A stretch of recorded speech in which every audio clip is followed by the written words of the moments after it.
In June of every year, a procession of open-topped carriages rolls through the gates of Windsor Great Park and makes its way along the final stretch toward the racecourse at Ascot in Berkshire. The horses are matched bays, moving in a collected trot that looks effortless only because of years of training. The crowd lines the route 5 or 6 deep, some of them in morning coats and top hats, some in summer dresses, most of them holding phones at chest height and waiting for the specific moment when the first carriage clears the tree line. The king and queen are in that carriage.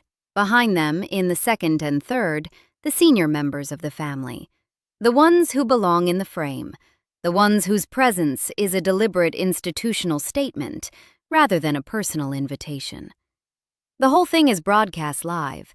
It has been broadcast live, in one form or another, since the tradition began in 1825, when King George IV first made the journey from Windsor Castle to the racecourse by carriage. 200 years of continuity, presented at the same speed, in the same format, in the same June light, every year. For years, 2 familiar faces rode in the second carriage, Princess Beatrice and Princess Eugenie, daughters of Prince Andrew, granddaughters of the late Queen, part of the assembled Windsor family that the institution chooses to display at its most visible annual moment. They were there, they waved, they belonged. In early March 2026, multiple outlets reported that both women had been told they wouldn't be in those carriages.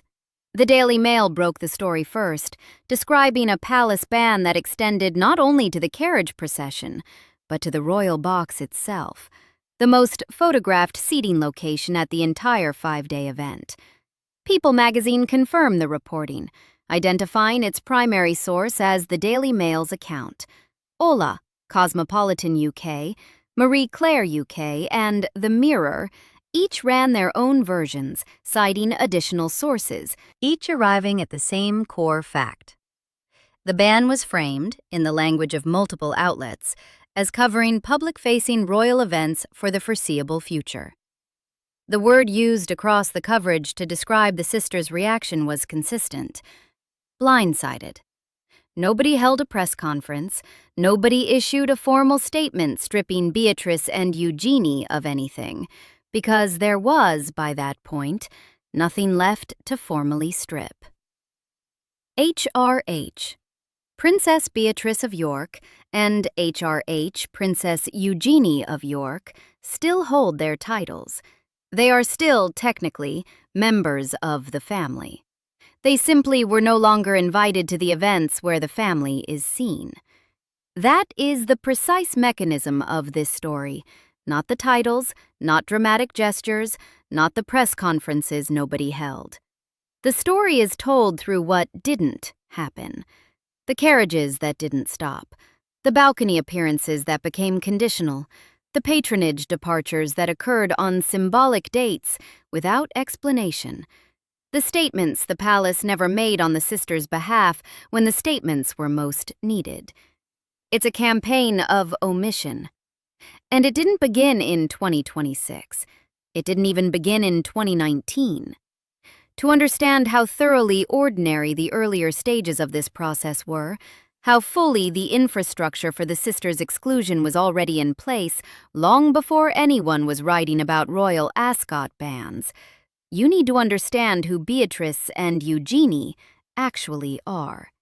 Not as extensions of their father's reputation, but as people who have been building lives in parallel with the institution's management of their family name.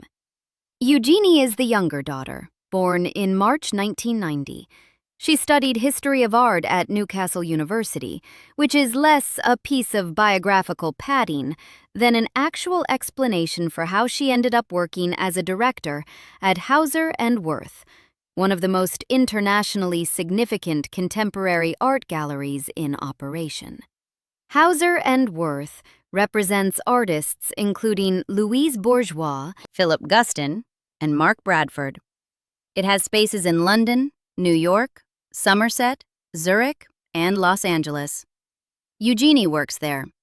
She has held the directorship across multiple years and has built it as a genuine professional credential rather than a courtesy title. Alongside the gallery work, she served for 7 years as patron of Anti-Slavery International, the world's oldest human rights organization, founded in 1839. The cause isn't incidental to her. She campaigned consistently on modern slavery and human trafficking over the length of that patronage, work that required sustained engagement rather than occasional ceremonial attendance. In October 2018, she married Jack Brooksbank at St. George's Chapel, Windsor Castle, the same chapel where her cousin Harry had married Meghan Markle 5 months earlier. She has a son named August. Beatrice is a year and a half older, born in August 1988. She has dyslexia, which she has spoken about publicly, not as a hardship narrative performed for cameras, but as something she has turned into consistent advocacy for other people navigating the same difficulties in education and in employment. She studied history and the history of ideas at Goldsmiths, University of London, and then built a career in business and technology in the private sector, an environment where a royal surname generates curiosity rather than automatic professional credibility.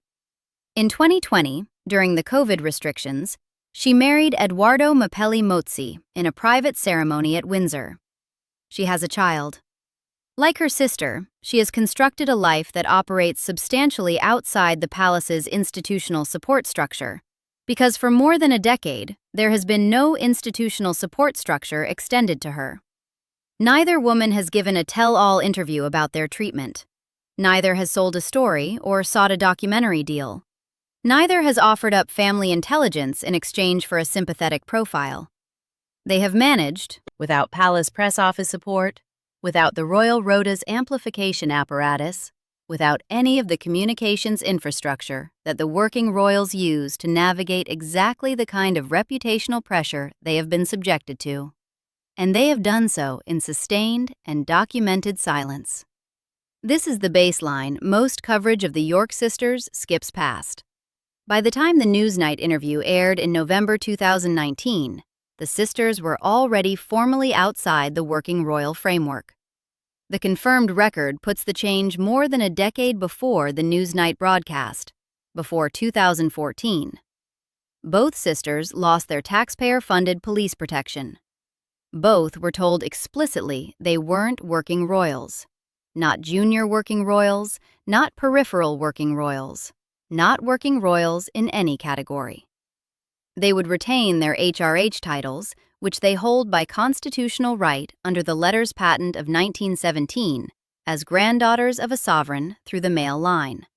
But the sovereign grant, the mechanism through which the Crown funds official royal duties, wouldn't reach them.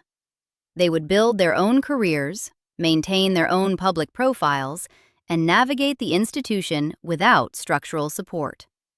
The mechanism that produced this outcome is the one the media has taken to calling the slimmed-down monarchy, a concept widely attributed to King Charles since at least the 1990s, when he was still Prince of Wales and forming views about what kind of institution he would eventually inherit. The idea, loosely stated, is that the royal family should be smaller, tighter, more focused on the direct line of succession, fewer members drawing from public funds, more emphasis on the core principles doing the actual institutional work. Royal biographer Robert Hardman offered a precise correction to the neater version of that history. "There's always been a bit of mythology around this slimmed-down monarchy thing," he wrote in Marie Claire, "because if you were to actually try and find any evidence that he advocated that, or called for it, you won't find any, because he never did. So it was never a declared policy with a specific announcement. It was a direction of travel, an understood priority, an atmosphere rather than a statute. And atmospheres, in an institution like the British monarchy, can be just as effective as written rules, sometimes more so, because you can't challenge an atmosphere in court, and you can't appeal the absence of an invitation." The practical consequences of that atmosphere arrived for Beatrice and Eugenie before 2014. They were outside the working royal framework before the name Epstein had become the most radioactive word in British royal coverage. The structure of their exclusion, the formal designation, the removal of police protection, the explicit communication that they weren't working royals, was already in place. What the events of 2019 did wasn't create the exclusion. They filled it with a reason that the institution could never say out loud and never needed to. The interview that supplied that reason was broadcast on BBC Two on November 16, 2019. It had been recorded 2 days earlier, on the 14th of November, at Buckingham Palace, Andrew's own home, a setting chosen, presumably, to project authority and control. Emily Maitlis, then the principal presenter of Newsnight, sat across from him in one of the palace's formal rooms and conducted approximately 49 minutes of conversation that ended Andrew's public life and pulled his daughters into a story they had no hand in creating. Andrew had been trying to manage the Epstein Association for years. Jeffrey Epstein, an American financier and convicted sex offender, sentenced in Florida in 2008 for soliciting prostitution from a minor, had died in his cell at the Metropolitan Correctional Center in New York in August 2019, officially by suicide, while awaiting federal sex trafficking charges. The investigations into Epstein's network of powerful associates had continued after his death. Virginia Giuffre, one of Epstein's accusers, had said publicly that Andrew had sexually abused her when she was 17, at Epstein's direction, at multiple locations. Andrew denied the allegations. He believed that a direct interview, controlled on his terms in his home, would allow him to address the claims definitively and move past them. The decision to sit down with Maitlis wasn't made impulsively. It was considered, prepared for, and chosen. The result destroyed him within hours of broadcast. The specific claims that caused the most immediate damage were, taken in isolation, almost mundane. Andrew said he couldn't have been at the location Giuffre described on the relevant evening because he had spent the night at a Pizza Express in Woking with his daughter Princess Beatrice at a birthday party. He said he had no recollection of meeting Giuffre at the time or location she described. He said he was physically unable to sweat in the way Giuffre had described because he had suffered, in his words, an overdose of adrenaline in the Falklands War that had left him with a condition affecting his ability to perspire. Each of these statements became, within hours of broadcast, a monument to catastrophically misjudged public communication. The Pizza Express in Woking, a specific, suburban, unremarkable chain restaurant in a Surrey commuter town, became a cultural shorthand for implausibility almost immediately. One of those specific details that burns itself into public memory precisely because of its mundanity. The sweating claim generated widespread incredulity. The careful non-denial of ever having met Giuffre satisfied nobody who was watching with any degree of attention. But the element of the interview that touched Beatrice most directly was the alibi itself. Her name, her presence at a specific restaurant on a specific evening, her function as her father's corroborating witness, all of it placed inside his legal and reputational defense without her knowledge, without her consent, without any apparent consideration for how she would encounter that information the following morning, alongside millions of other people watching the broadcast. She was 31 years old. She was engaged to be married. She had spent years building a private career without drawing on the palace's support structures. On November 17, 2019, she woke up a detail in her father's alibi, attached to a Pizza Express in Woking, as evidence that her father was somewhere other than where a trafficking victim placed him. And from the palace, nothing. No statement clarifying her position, no institutional communication separating her from the content of the interview, no press office support of any kind. The palace's silence about Beatrice and Eugenie in the immediate aftermath of the broadcast was total. On November 20, 2019, Buckingham Palace released a statement. Andrew had asked the Queen for permission to step back from public duties for the foreseeable future, and she had given her permission. He stepped down from roughly 200 charitable patronages and roles. Corporate sponsors associated with his charitable work, including KPMG and Standard Chartered, withdrew within days. The University of Huddersfield, where he had served as Chancellor, parted ways. The retreat was sweeping and immediate. About Andrew, the palace communicated everything. About Beatrice and Eugenie, the palace communicated nothing. Not a reassurance that the daughters weren't implicated in their father's actions. Not a word of institutional solidarity for two women who had inherited Andrew's surname without any of his choices. Not a statement distinguishing their situation from his. The institution placed maximum distance between itself and the York family brand. And the York family brand included two people who had spent years doing exactly what the institution would want: quiet work, private careers, dignified discretion. The silence communicated something the palace would never have said aloud: that proximity to Andrew's name had become a liability, and the institution wasn't in the business of distinguishing between family members on the basis of individual culpability. Eugenie was 29 when the interview aired. She was 8 years into her relationship with Jack Brooksbank, celebrating her first wedding anniversary. She was working at Hauser & Wirth. She was a patron of a human rights organization that does not benefit from the proximity to royal scandal of any kind. She had no connection to Epstein, no relationship with Giuffre, no involvement in any aspect of her father's conduct. She watched the palace retreat in real time and received no institutional cover. The legal process didn't offer the family any period of quiet in which to recover. In August 2021, Virginia Giuffre filed a civil lawsuit against Andrew in a federal court in New York. The case alleged that Andrew had sexually abused her at 17, at Epstein's instruction, at locations including Epstein's Manhattan townhouse and his private island. Andrew denied the allegations. On January 12, 2022, a New York federal judge rejected his bid to have the lawsuit dismissed on jurisdictional grounds. The ruling meant the case would proceed, and it meant Andrew would be defending it publicly as a matter of documented legal record. Buckingham Palace moved the following day.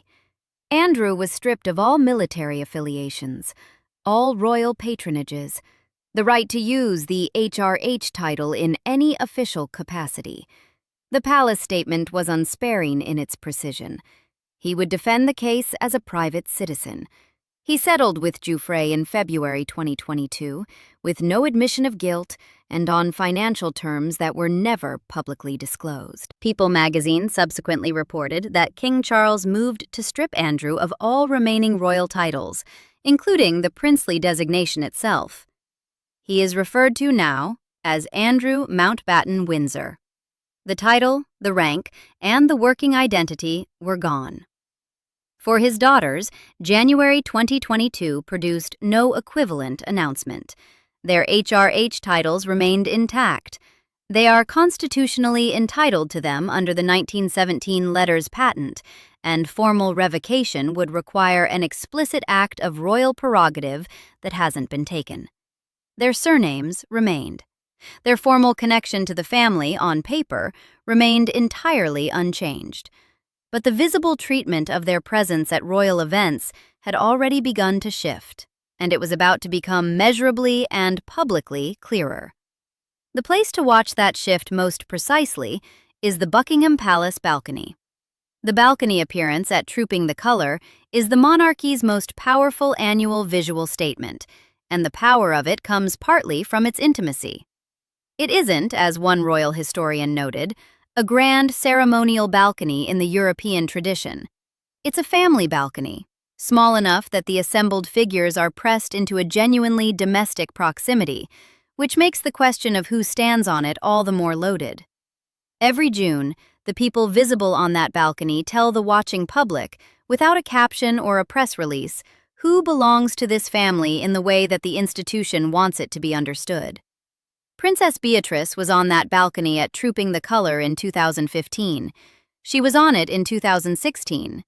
Princess Eugenie alongside her, both of them part of the extended Windsor family waving through the summer afternoon above the Mall, both of them in the official photographs that document what the monarchy chose to present.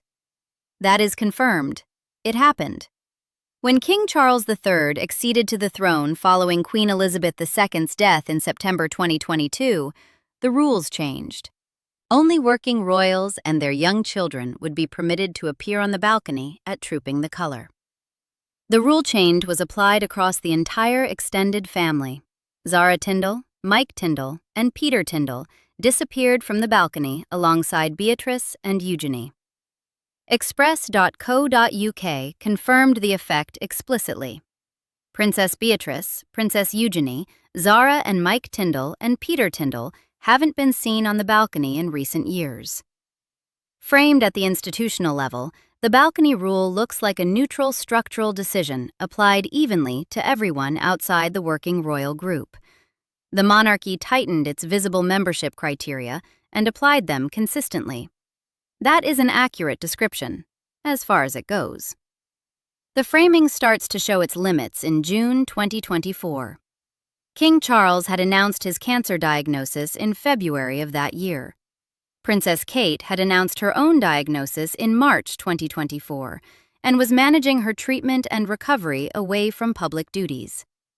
The working royal roster was operating under genuine and visible medical strain, reduced in public capacity, managing health crises, facing the straightforward question of whether extended family members might step in to project continuity and family solidarity during a difficult period. Beatrice and Eugenie were widely reported to be expected at that year's Trooping the Colour. Both had been anticipated. Neither received an invitation. The Royal Observer reported they were excluded. The word used in coverage was snubbed. What that framing captures, and what the 2022 rule change alone can't explain, is this. The king can invite whomever he chooses to his own balcony. The rule is a mechanism, not a constraint on the sovereign's prerogative. In 2024, with the senior working family under documented medical strain, and the institution clearly in need of visible solidarity, the decision was made to hold the restriction. The balcony rule didn't cause the sisters' absence in 2024. It operationalized a deliberate choice with institutional cover that required no further explanation. The convenient thing about rules is that they give you a reason you never have to articulate. No statement from anyone addressed the absence. No acknowledgement from any official palace source that these two women had been expected and then excluded. Eugenie reportedly issued some form of statement acknowledging the situation. The specific content of that statement hasn't been reproduced in the public record, which is, in its own way, the entire dynamic compressed into a single detail. A woman speaking about her position without an institutional platform. Her words landing without the amplification the palace communications machinery provides to those it chooses to support. Understanding that machinery, how it works and what it withholds, is essential to understanding how the quiet campaign operates. Working royals receive a specific set of practical supports that non-working royals don't. The sovereign grant funds their official engagements. A palace press office manages their communications, drafts their statements, handles media inquiries, controls the narrative around their appearances, and provides the buffer between the individual and the press that makes it possible to navigate difficult periods without being consumed by them. Access to the Royal Rota, the pool of accredited media outlets that receive official access to royal events, flows through that press office. The court circular, the official daily record published on the royal family's website listing every formal royal engagement, documents the working royals' activities as a matter of institutional record. The Mirror's annual ranking of hardest working royals, which tracks official engagement counts for senior members, lists the King, Queen, Prince and Princess of Wales, Princess Anne, the Duke and Duchess of Edinburgh. Beatrice and Eugenie don't appear on that list. They weren't on it before 2019 either. But before 2019, they were in the carriages. The formal exclusion from working royal machinery and the visible ceremonial exclusion weren't yet perfectly aligned. By 2024, they were. The tools of exclusion in the ceremonial sphere, carriage procession invitations, balcony appearances, royal box access, state banquet guest lists, aren't governed by published rules or formal criteria beyond what the palace chooses to apply at any given moment. They are matters of palace prerogative. The monarch decides who rides in the carriage. There is no appeals process. There is no transparency mechanism. The tools of exclusion are identical to the tools of total deniability. For Beatrice and Eugenie, managing without the press office infrastructure means managing without institutional cover. When a story breaks, when a father is arrested, when files are released, when a ban gets reported across multiple outlets, a working royal navigates it through the palace communications machinery. Press offices draft statements, manage calls, establish the authorized narrative, and create the distance between the person and the headline that allows the person to function.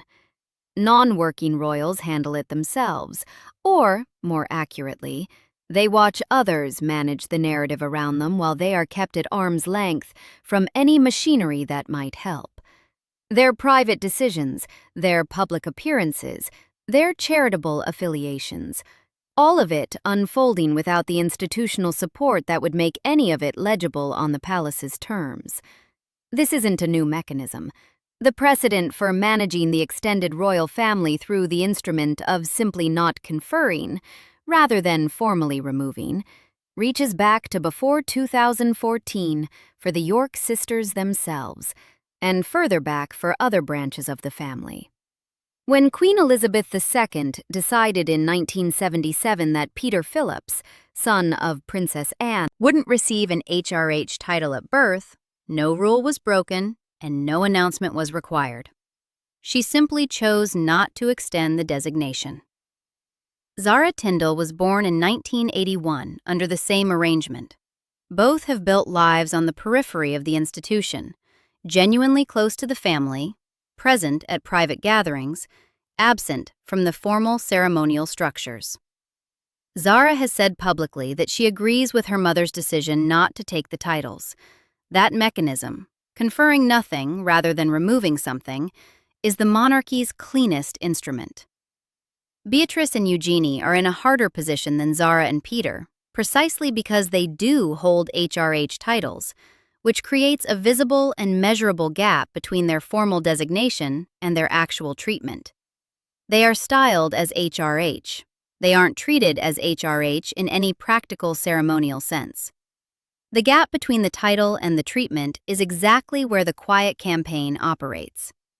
Then February 2026 arrived, and the campaign accelerated in ways that left the gap impossible to ignore. On the 19th of February 2026, his 66th birthday, Prince Andrew was arrested on suspicion of misconduct in public office. The allegation related to claims that while serving as the United Kingdom's Special Representative for International Trade and Investment, a role he held from 2001 to 2011, he had forwarded confidential trade documents to Jeffrey Epstein. The arrest followed the U.S. Department of Justice's release of documents from its Epstein-related investigations. Reports of high-level palace meetings emerged within days, focused on the institutional question of what visible role, if any, Beatrice and Eugenie should be seen to play in the weeks and months following the arrest. The Epstein files released by the Department of Justice named both sisters multiple times. Every responsible outlet that reported this included the same qualification, and it's worth stating with full clarity. Being named in those files does not suggest wrongdoing by either woman. Beatrice and Eugenie appear in the released documents in the way that any member of a prominent social network might appear, as people whose names intersected with Epstein's as daughters of one of his associates. The documentation does not implicate them in any abuse, any trafficking, any criminal activity of any kind. That isn't ambiguous. It isn't a charitable interpretation. It's the confirmed status of the evidence as reported. But public perception does not operate at the speed of careful legal parsing. What a search engine returns when someone types either sister's name isn't a contextualized legal assessment. It's headlines. And in the weeks after Andrew's arrest and the file release, the headlines weren't careful about context. In early March 2026, the Daily Mail reported that Beatrice and Eugenie had been told they couldn't attend Royal Ascot in June, not just the carriage procession, but the royal box as well. The exclusion was framed as extending to public-facing royal events for the foreseeable future. People magazine confirmed the Daily Mail as the primary reporting outlet. Marca noted specifically that the sisters wouldn't be invited to sit in the royal box at Royal Ascot, nor would they participate in the procession. Multiple outlets described the sisters as blindsided by the decision. Several outlets attributed the specific decision to Prince William, describing him as reportedly calling more of the shots in the institution's management of the York sisters' public profile. The Mirror ran the blindsided framing. Marie Claire UK ran the headline that William was calling the shots as the sisters faced the ban. One report described him as having apparently advised other senior royals not to appear in photographs alongside Beatrice and Eugenie for the remainder of the year. That attribution requires honest handling because every single sourced account of William's involvement rests on unnamed, anonymous sourcing. No named individual has confirmed his role in any of this on the record. Kensington Palace responded to the reports. This is confirmed. But the specific content of that response isn't fully reproducible from available reporting. What isn't in the public record is any named person saying, with attribution, that William personally drove the decision to exclude the sisters from Ascot. What is confirmed is the institutional logic that would make such a decision coherent, regardless of exactly whose hand was on the lever, and the fact that as the Prince of Wales, William has an increasingly active role in shaping the institution he will eventually run. The monarchy he is building now is the monarchy he will inherit.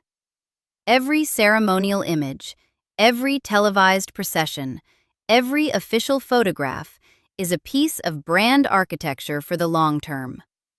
When the people in those images carry associations the institution is actively attempting to move past, associations with Epstein, with misconduct allegations, with a family member arrested on his 66th birthday, the calculus becomes specific and unsentimental. Royal Ascot isn't a quiet family moment. It's 5 days of global television coverage, a visual set piece that generates some of the year's most widely distributed official photographs of the royal family. The royal box is the most visible seat in the entire event. The carriage procession is broadcast live to international audiences. Whoever is in that carriage is making a deliberate appearance as a representative of the institution, not as a private individual attending a horse race. The decision not to include Beatrice and Eugenie in that specific context is, from a purely institutional communications perspective, precisely the kind of decision a pragmatic actor would make when managing a reputational exposure that can't be argued away, none of which is the sisters' fault. That sentence sits at the center of this entire story, and nobody from any official source will say it aloud. Neither Beatrice nor Eugenie has been accused of wrongdoing. Neither has been investigated. Neither chose their father, chose his associations, chose his decisions about the Newsnight interview, chose his defense strategy in front of Emily Maitlis, or chose to have their names appear in documents filed in the United States. They were bystanders to their father's choices, who are being managed as though proximity to those choices creates its own kind of institutional liability, which, for the purposes of the monarchy's public image, it does. On March 8, 2026, International Women's Day, Princess Eugenie stepped down as patron of Anti-Slavery International after 7 years. The BBC confirmed the departure. The Guardian reported it in the context of the Andrew scandal. People magazine, Town and Country, and BBC News all ran the story. Anti-Slavery International isn't a minor affiliation. It's the world's oldest human rights organization, founded in 1839.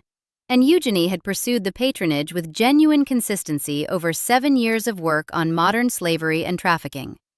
Whether her departure was voluntary, quietly encouraged by the charity, or something the palace indicated would be helpful in the current climate, the available evidence does not specify.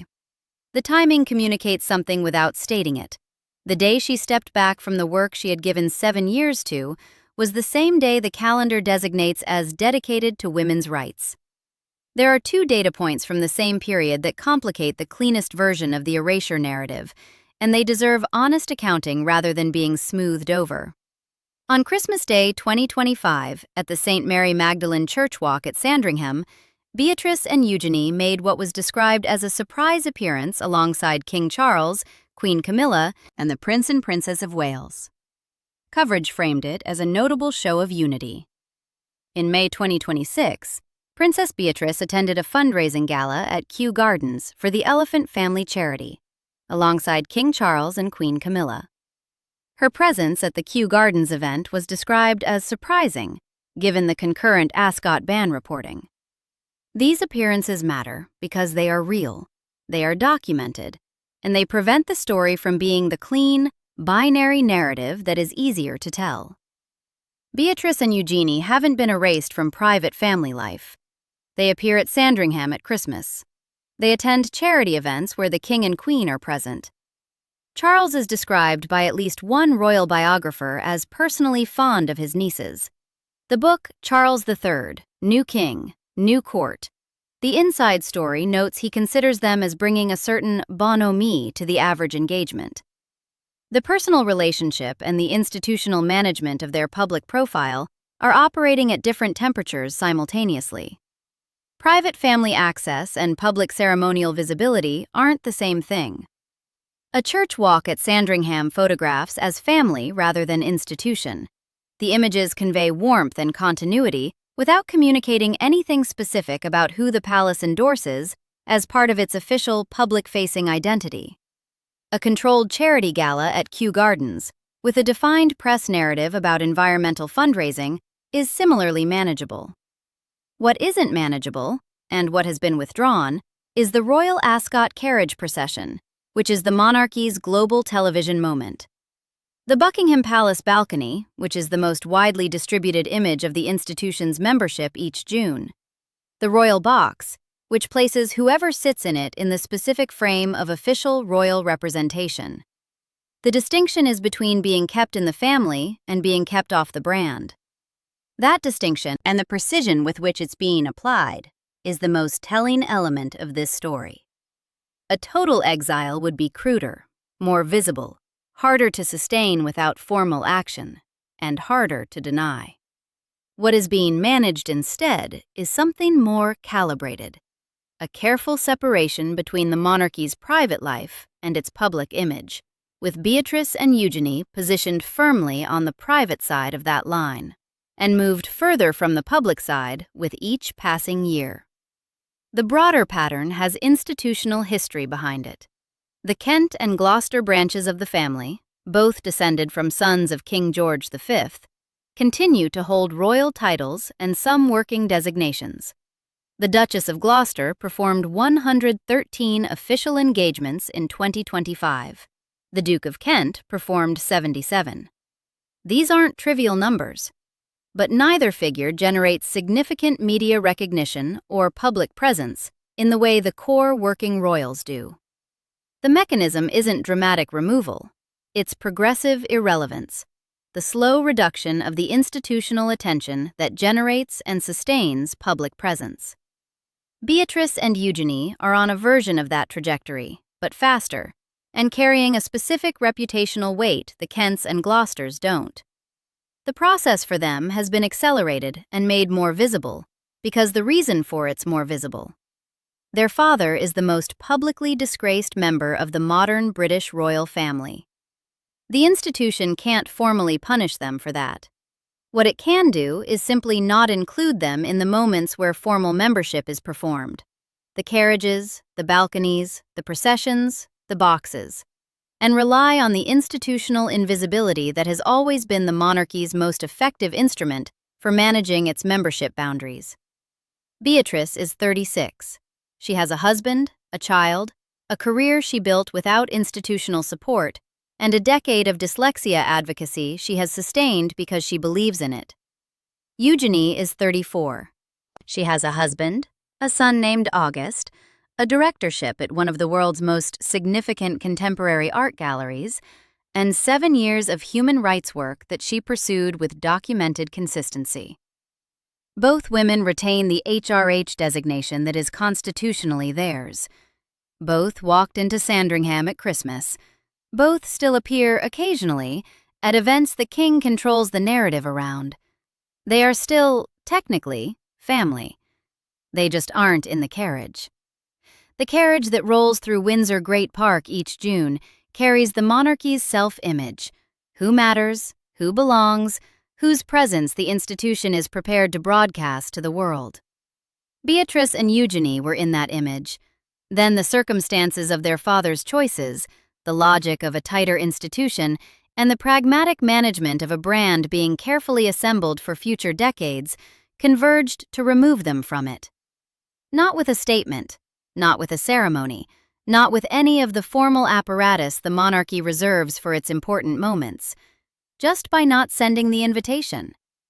In an institution where visibility is the only currency that matters and an empty seat is the only verdict that sticks, the quietest removal is also the most complete. Nobody ever said the Yorks were gone. In this particular institution, nobody ever had to. Subscribe for more stories like this one.